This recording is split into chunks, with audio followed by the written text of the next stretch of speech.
the House took on a hot spot for fraud and abuse in the president's health care law by passing a bill I authored called No Subsidies Without Verification Act.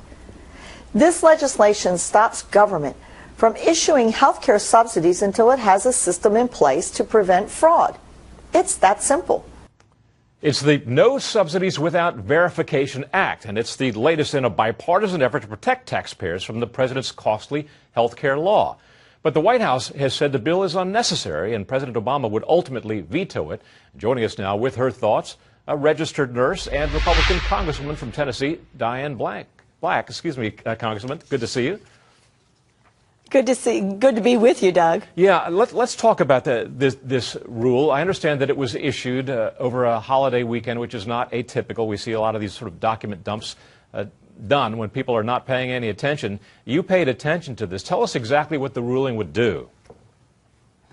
Well, on page 356 of a 600-page document that, like you say, came out over the 4th of July, actually on a blog site, where I think this administration thought no one was watching, we found this right in the middle, where the president, or actually, I guess it was Kathleen Sebelius, acknowledged that the systems are not ready and that they would not be able to do what was provided for in the law that was signed into place by this president to verify people's income in order for them to be eligible for subsidies. And we just feel that that is not the way to go. As a matter of fact, they said in the same rule that people could just self-attest. There was an honor system. They could say what they made, and they would be able to get a subsidy. And we know by looking at other programs that the amount of fraud that is potentially in this kind of non-verification system is just staggering.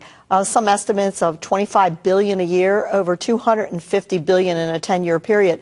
Our country cannot afford it, and neither can the hard-working taxpayer afford to have their dollars be spent in this way. Congressman Black, the Obama administration obviously differs with what you're saying right now. They say that this rule is being widely misinterpreted, that the flexibility only applies to a small subset of people, it says, and that eligibility checks for those people will not be undermined. What do you make of that? Well, I think if the president is going to say that, then they ought to show by a real rule that is actually written that is what they're going to do. But all we're hearing is a bunch of rhetoric about what they have as far as the system goes.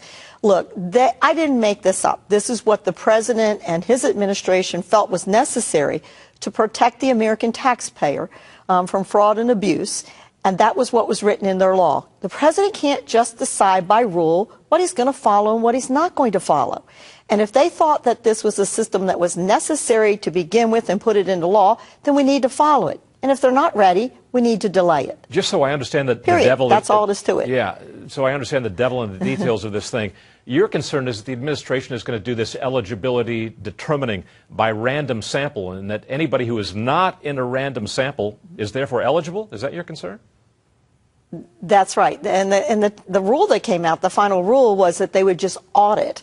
Well, we also know that once a subsidy goes out the door, it's almost impossible to retrieve that money. And I know that's one of their talking points, that, oh, well, we'll just audit, and there's also a $25,000 fine if someone breaks the law.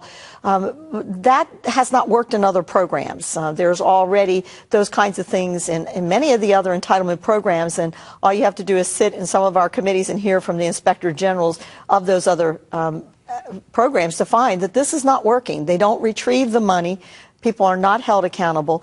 And I want to talk about, just very briefly, something else that could happen that is a real unintentional thing, is that quickly, if someone...